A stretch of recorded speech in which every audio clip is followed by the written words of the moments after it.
offering is the truth. Nothing more. Good evening, everyone. I just want to answer this question really quick because I keep getting it from several of my friends. But the first guy that asked me this was a friend of mine on Facebook, Jeff.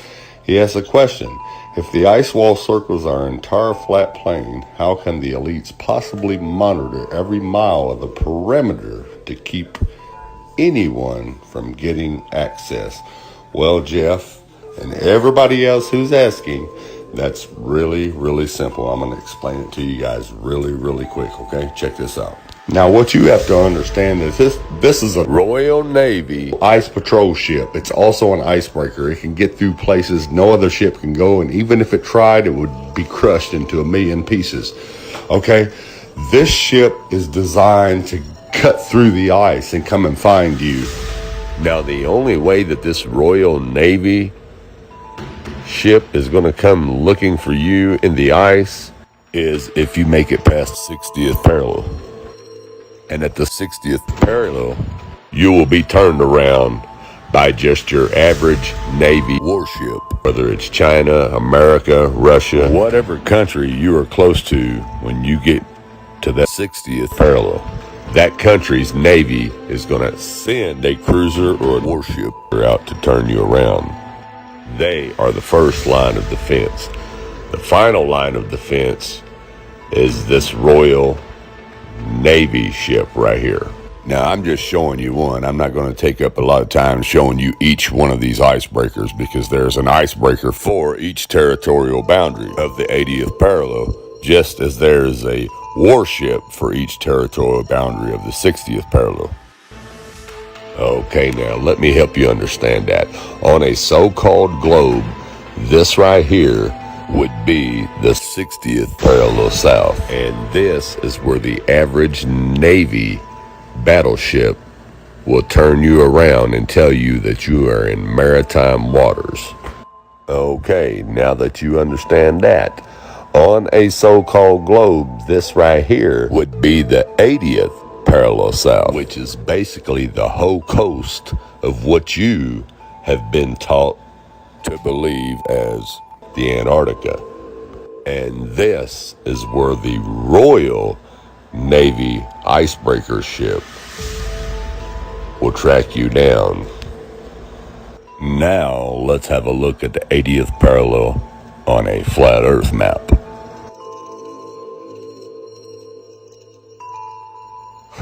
Imagine that. The Antarctica turns into an ice wall. And look at that. The 80th parallel is the perimeter of the ice wall, which the Royal Navy icebreaker protects. And like I said, there is one of these icebreakers for each territorial boundary. I'm just showing you this one to give you an idea of how they patrol. Check him out.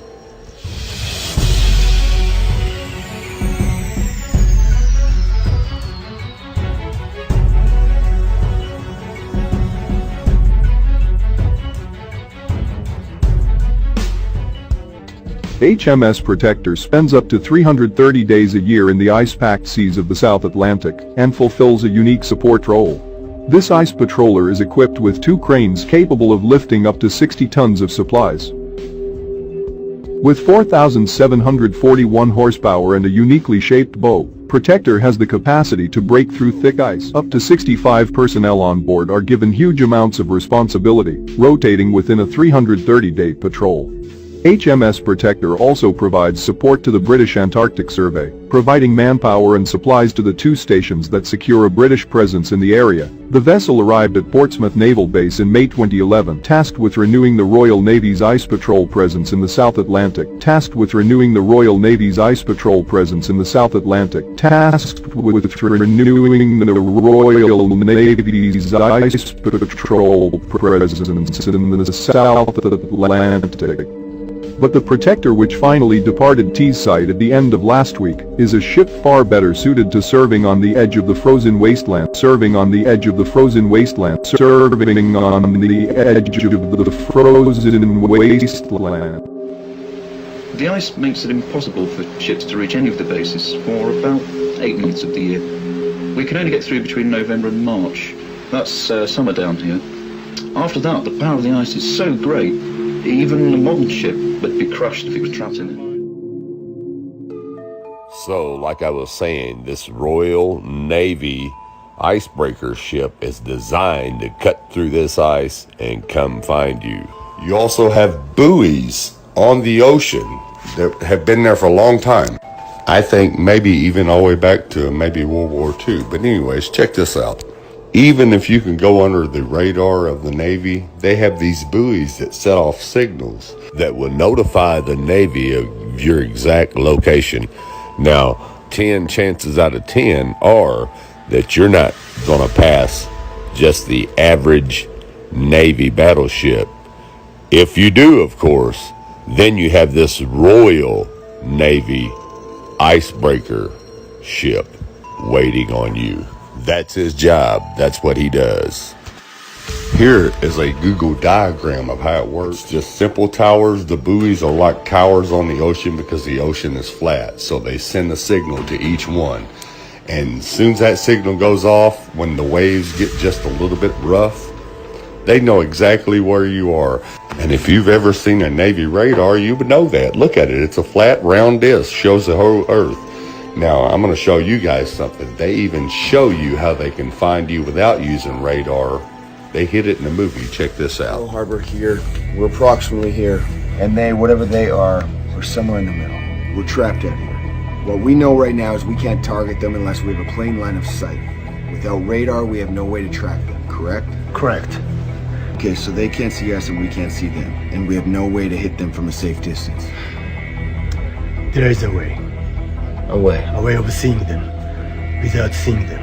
You're going to reference Art of War right now, aren't you? What are we supposed to do? Fight the enemy where they aren't? Move like water? My way is much more simple.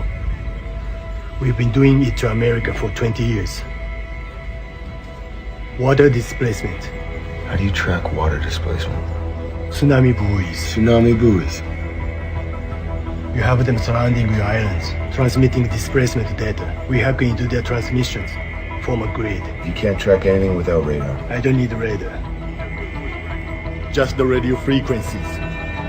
Turn off Aegis radar, please. Who is this guy? Chief Moore. Sir. Secure spy. Secure spy, sir. Display no data. No idea. Yes, correct.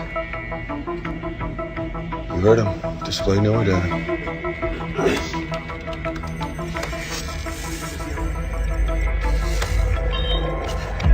The hell is that? It's a buoy. If it gets hit by a wave, it transmits a signal.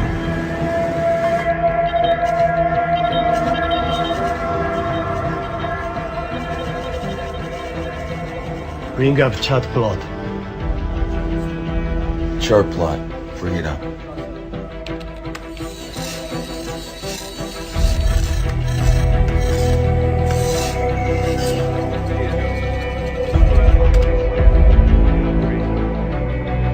So we can track without radar.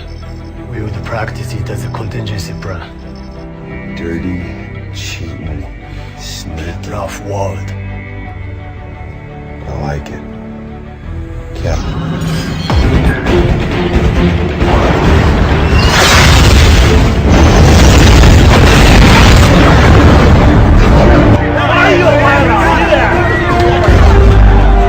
Like I said, the buoys are like towers. They give off a signal, people. So no matter where you are on that ocean, they know exactly where you are.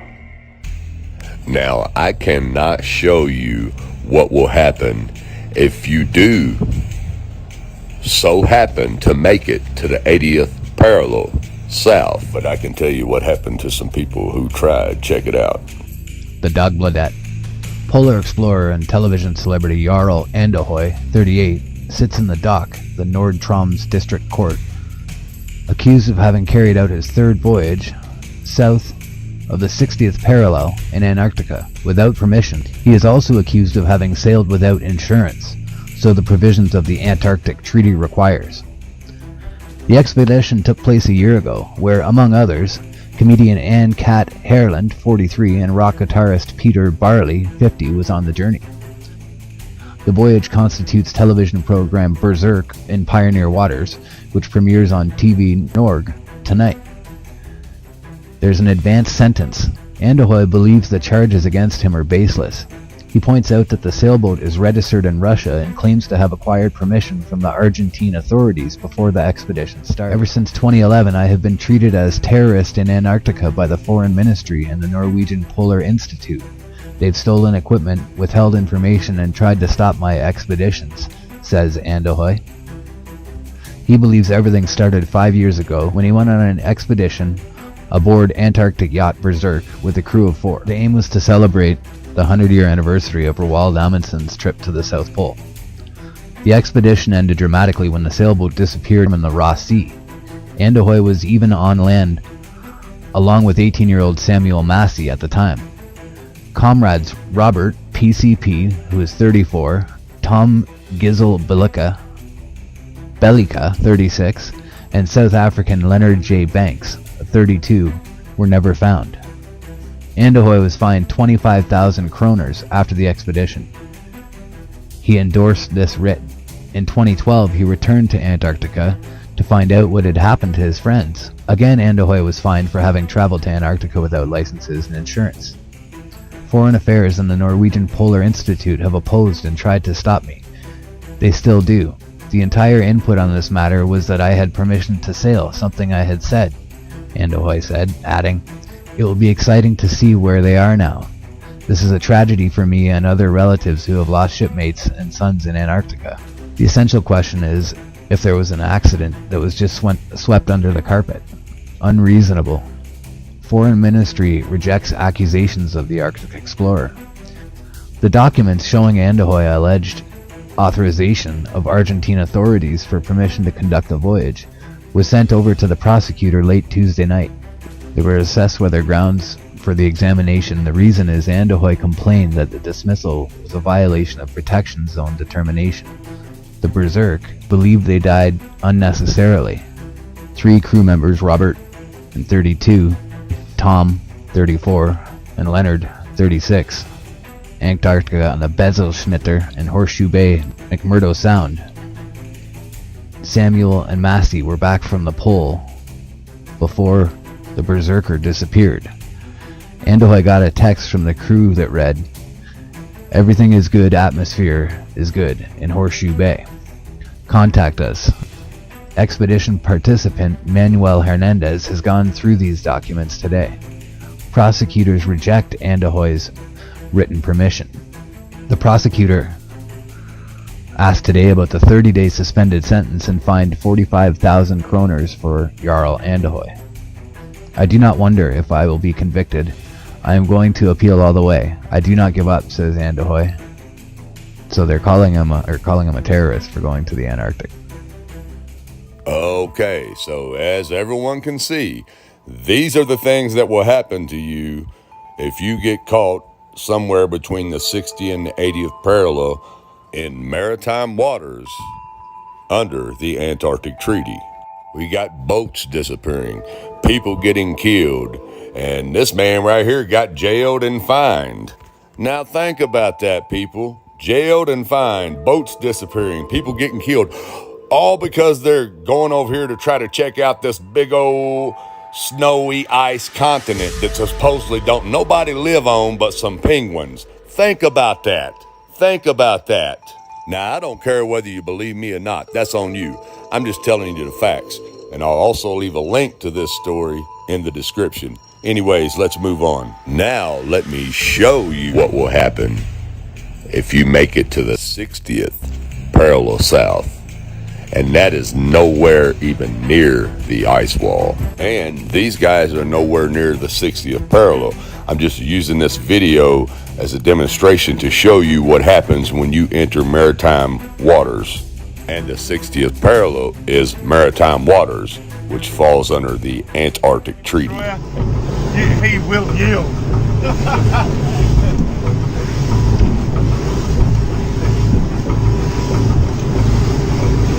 He be thinking, That cheeky better not cross my bow. Yeah. Stop, Josh. They take it seriously. What did they say?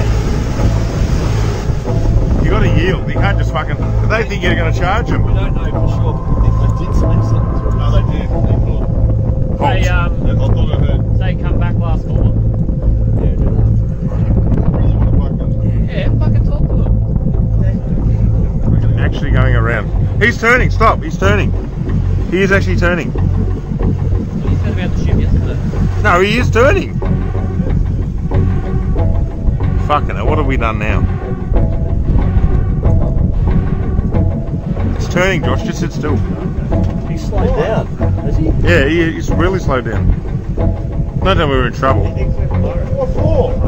It's coming to us. He's coming to us. He's got the shits because... This is Warship Hobart, channel 16, over. 16. Yeah, we got you, mate. It's bad boys.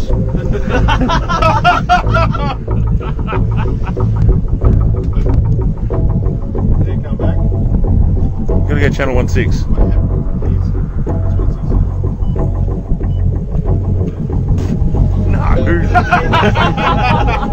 Hobart, you are in a maritime exclusion area. Please report your intentions. Who the fuck's that? We're heading to the shelf to go. Just say we're heading out fishing. Heading out fishing. No, we're just heading out fishing. Get the dinghies out, boys. They get quiet and Warship Hobart, you are operating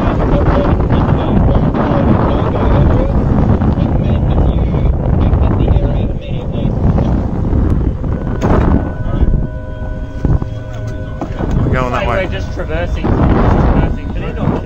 Is there a helicopter coming at us now?